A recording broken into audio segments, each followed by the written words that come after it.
سەرسەبارەت بە بارودۆخی عێراق زیاتر قسە دەکەم ململانەی نێوماڵی شیعەکان پرۆسەی سیاسی عێراق بەڕێوەکوێ دەبات ئایا و پێکدادانە چەکداریانی کە ئێستاش ناوە هەر بەردەوامە ئەگەری هەڵگیرسانی شەڕێکی ناوخۆیی لە نێوان سەدر و نایارەکانی لێ دەکەوێتەوە میکانیزمەکان و هەروەها سناریۆکانی نزیک بۆ پرۆسەی سیاسی عێراق و پێکهێنانی حکوومەت چی دەبێت. بەڕێز شاهۆ قەرەداغی شرۆڤەکاری سیاسی لە ئەستەمبوڵەوە لەگەڵم دەبێت لەگەڵ بەڕێزیان زیاترم بابەتە تاوتوێ دەکەم. بەڕێز شاهۆ ئەم کاتت باش ئەوەی کە تا ئێستا بینی و مانا ڕووداوەکان بووە لە ماوەی یەک مانگی ڕابردوودا بە تایبەتی پێتان وایە ئەوە کارتە بەهێزەکانی سەدر بوو کە خستیە ڕوو ئایا سەدر کارتی بەهێزی دیکەی بەدەستەوە ماوە ئەگەر هەیە چییە؟ سڵاوتان لێ بێم کاتتان باش. ڕاستیە ئەو پێکدادانی کە ڕوویان لە ڕۆژانی ڕابردووە لە نێوان گروپەکانی سەر بە موقتدا سەدر و گروپەکانی ئیتاری تەنسیقی کە نزیکن لە ئێران شتێکی چاوەڕوانکراو بوو، چونکە ئێمە کە تەماشای عێراقەکەین دامەزراوە دەستوریەکان دامەزراوە فەرمیەکان دەسەڵاتێکی ئۆتۆیان نەماوە کە لایەنە سیاسەکان پەنای بۆ بەرن بۆ یەکلاکردنەوەی کێشەکان. لەبەر ئەوە ئەم لایەنانە هەمویان چەکیان هەیە، شتێکی ئاساییە کە پەنا بۆ چەک ئەبەن بۆ ئەوەی هەژمونی خۆیان بۆ ئەوەی نفوزی خۆیان بسەپێنن لە ناو دەوڵەتە. موقتدا سەدر لە ڕۆژانی ڕابردووە یا لە چەند هەفتەی ڕابردووە ویستی چەند پەیامێک بگەێنێ بە لایەنە ناوخۆیەکان و دەرەکیەکان، بە تایبەتی لە دوای فتواکەی حائیری کە داوای لە شوێنکەوتوانی کرد شوێنی خامنەئی بکەون، کە ئەمەش پەیامێکی زۆر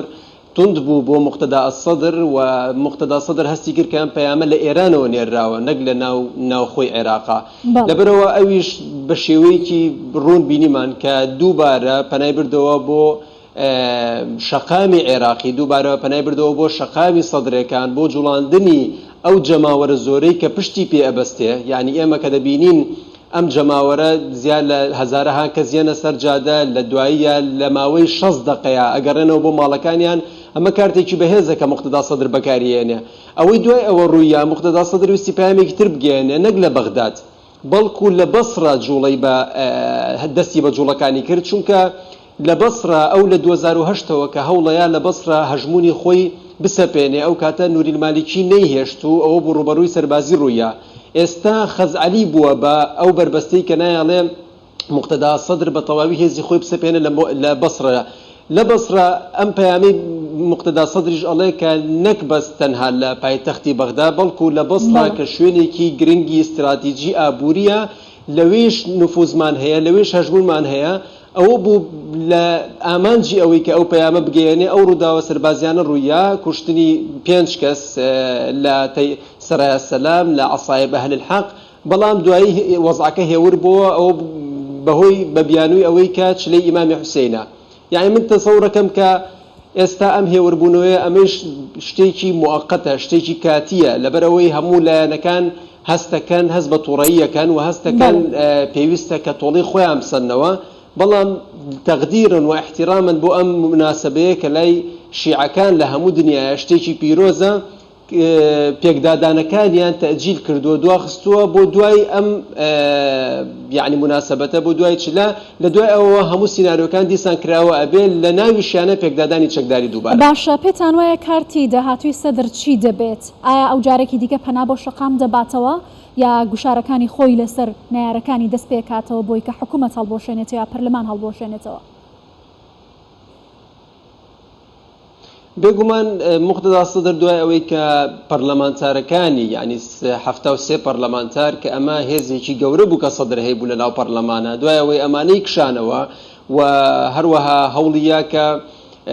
نیەتێکی باش بخاتە بەردەم تەڕەفەکانی تر بە تایبەتی ئیتاری تەنسیقی ئەو لایەنانەی کە ئێران بە شێوەیەکی ڕاستەوخۆ یاخود ناڕاستەوخۆ ئیدارەیانەکە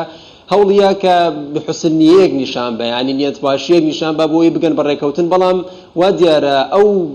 تەڕەفەی تر ئەو لایەنەی تر ئەو شتە بە هەند وەرناگرێ. ینی بینیمان دوایەوەی کە موقتدا سەدر بڕیاریشیە بە کشانەوە لە بەغدا لایەنەکانی تر بە تایبەتی نووری مالکی قەیس خەزعەلی ئەم شتیان وەکو بردنەوەی خۆیان نیشانە و هەروەها بەیاننامەی تونتریان دەرکرد. ئەوە بۆ هۆیەوەی کە موقتدا سەدر تووڕە بێت جارێکی تر و دیسان پەنا بۆ شەقام بەرێتەوە، دیسان پەنا بۆ حتى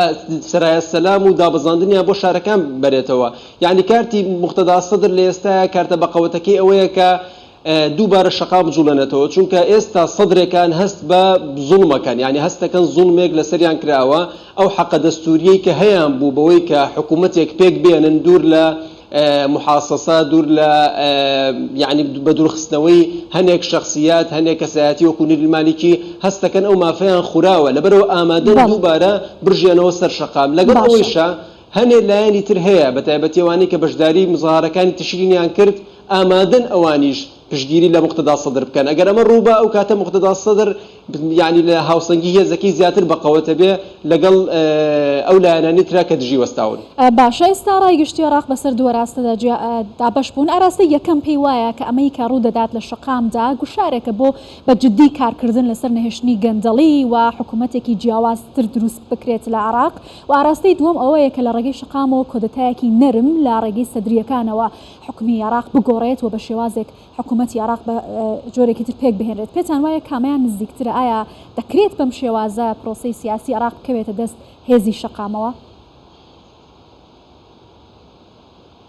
بێگومان لە ڕێگەی چەکەوە ناکرێت کە دیموکراسێتێکی حەقیقی و وڵاتێکی دامەزراوەیی بنیاد بنرێت بەڵام ئەمە لەسەر وعدەکان و یعنی ئەو پەیامانە وەستاوە کە مقتدا سەدر یا بە خەڵکان و دانیشتوانی عێراق ئەو ئەڵێ کە ئامانجی سەرەکی ئەو گەڕانەوەی بڕیاری عێراقە بۆ عێراقیەکان یعنی لە ئەو ئاماژەیەکی تەواوەیە کە تەداخلاتەکانی و دەستێوەردارەکانی ئێران لە عێراقتا بوەستێنێ و هەروەها ئەوێت میلیشیاکان گروپە چەکدارەکان کە فەرمان لە دەوڵەتەوە وەرناگرن هەمویان کۆتایی پێبێنرێت. ئایا فعلا بەڕاستی ئامانجی سەرەکی و ئامانجی یعنی مقتدا الصدر ئەمەیە یاخود ئەمیش ئەوەیە کە مەرجعیەتێکی دینی بەدیل لە خامنەئی لە ناو عێراقا دروست بکە یعنی ئێستا ترسەکان لەوەیە کە مقتدا الصدر نەک تەنها ئاواتی ئەوەیە لە ڕووی سیاسیەوە بەهێز بێ بەڵکو بیر لە نفوزێکی دینی ئەکاتەوە یعنی بیر لەوە کاتەوە ئێمە طبعا لەبەردەم دوو ڕووداوی گرنگین لە عێراق و لە ناوچەکەیە بوونی بەدیل بۆ سیستانی و بۆ خامنەئی یعنی هەم لە ئێران هەم لە عێراق کە سیستانی کەسێکە کەسێکی گرنگە لە ناو سیاسەتە لە ناو دینە کەسێکی مهمە ئێستا بەدیلی دیار نییە جێگرەوەی سیستانی دیار نییە واتە بەرنەمانی ئەو کەسە لەوانەیە عێراق بچێتە ناو فەوزایەکی ترەوە لەم زروفانەیە مقتدا الصدر ئەوەش بقۆزێتەوە بۆ ئەوەی زیاتر نفوزی خۆی شخصیەتی خۆی کەسایەتی خۆی بسەپێنێت لە ناو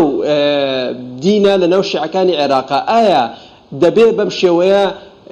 عێراق دەگا بە وڵاتێکی موسەساتی و دامەزراوەی و وڵاتێکی دیموکراسی یاخود دەچێت بۆ وڵاتێکی ئایدۆلۆجی وەکو نمونەیەکی تر لە نمونەکانی ئێران لە ناوچەکەیە یعنی ئەم شتەوەی لە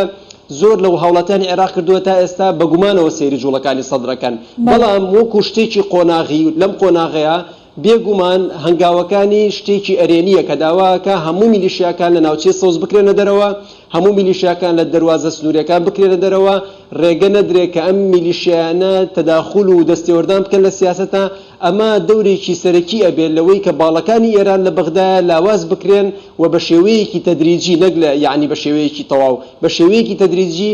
دەستێوەردارەکانی ئێرانیش لە ناو عێراقا زۆر لاواز بکرێت یعنی ئەمە لە ڕووی قۆناغیەوە بۆ ئەم قۆناغە شتێکی گرنگە دەوری ئەبێ لە بەقوەتکردنی حکوومەتی عێراقیش حکوومەتی کاظمی کە تا ئێستا وا ئەبینرێ مقتدا الصدر دەورێکی باشی هەبووە لەمانەوەی ئەم حکوومەتەیە. باشە پێتان وایە لە عێراق کەسێکی بێلایەن حکوم بکات یا بێتە سەردەسەڵات لە کاتێکدا ئەزمونەکانی دەسەڵاتەکانی پێشوومان بینیوە کە بەردەوام وڵاتانی دەرەکی یالایەنی سێم حکمی عێراقی کردووە ئەمە بە سەدر جێبەجێ دەکرێت یا تەنیا سناریۆیەکە بۆ گەیشتن بە مەرامەکانی پشت پەردەی ئەم ڕووداوانە سیاسیانەی کە لە عێراق ڕوو دەدەن؟ بێگومانەوەی کە ئاگاداری هەلومەرج و وەزعی عێراقیە لە 2023 دەزانێت کە شتێکی زۆر قورسە کەسێکی بێلایەن بێتە سەر دەسەڵات نەک تەنها دەسەڵات بەڵکو حتا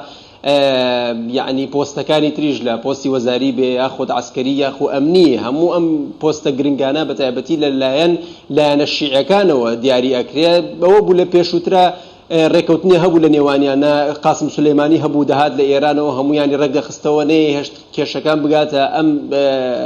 وەزعی کە ئێستا ئەیبینین بەڵام ئێستا بەهۆی نەمانی قاسم سولەیمانیەوە بەهۆی نەمانی ئەبوو مەهدی موهەندیسەوە ئەبینین لایەنە شیعەکان ئەم کێشەیان هەیە کێشە ناوخۆیەکانیان زیاتر بووە گەیشتوتە ئەوەی چەک بەکاربێن دژی یەکتری بەڵام ئەوەی کە ئەم دروشمانی کە بەرزەکرێتەوە فعلا ئامانجی ئەوەیە کە کەسێکی بەلایەن بێتە سەر حکم و حکمی عێراق بکە، ئەمە شتێکە دوورە لە ڕاستیەوە، لەبەرەوەی هەم ئەم لایەنە ناوخۆیانە هەم لایەنە دەرەکیەکان هەم دەستێوەردە دەرەکیەکان ڕێگە نادەن کە کەسێک بێت بێلایەن بێ، بەڵکو ئەگەر بێلایەن بێ ئەوە لاوازە بێ و ناتوانێت ئەو پۆستە یان ناتوانێت ئەرکەکانی بەتەواوی جێبەجێ بکات، چونکە دەستێوەردانێکی زۆرەکرێ. فترەیە پێش ئێستا وەزیری ناوخۆی عێراقی وتی من دەست ینی ناتوانم هیچ شتێ بکەم، چونکە ناتوانم هیچ شتێ بجوڵێن، ناتوانین هیچ هێزێ بجوڵێنین، ینی زۆر بە سەریحی ئەو شتێ ئاماژە پێکرد کە هەنێک لایەنی تر هەیە، هەنێک لایەنی چەکدار هەیە کە ئەوانە دەستیان گرتووە بەسەر وەزعی ئەمنی و عسکەری و ینی ئابووری عێراقا. لەبەرەوە شتەکان زۆر بە وازحی دیارە، هاوکێشەکە زۆر ئاڵۆزە. ئێستا خەڵک لەوە ترسێکە دووبارە عێراق بکەوێتە پێکدادانێکی چەکداری کە کەس نەتوانێت کۆنتترۆلی بکە. ئێستا لە بێلایەنی مەرجعی ینی باڵای شیعەکان سیستانی ئەم سیناریوانە زیاترە بێ و هەروەها کەس ناتوانێت کە متمانەی تەواو ببەخشێتەوە بەم لایەنانە کە گرفتی متمانەیان هەیە، یان نە موقتەدا متمانە بە هادی عامری و مالیکی و قەیس خەزعەلیەکات، نە ئەوانیش متمانە بە موقتەداکەن. لەم زروفەیە یعنی من پێم وایە کە وەزعەکە زۆر بەرەو خراپترە چێ وا لە لایەنەکانەکە کە نزیکتر ببنەوە لە پێکدادان وەک ئەوەی نزیکتر ببنەوە لە بە هەڵبژاردننی کەسێکی شیا بۆ پۆستی سەرۆکۆزیران و بۆ ئەوەی حکمی عێراق بکە. بەڵێ بەڕێز شاهۆ قەرەداغی شرۆڤەکاری سیاسی، زۆر سپاس لە ئەستەمبوڵەوە لەگەڵمان بووی.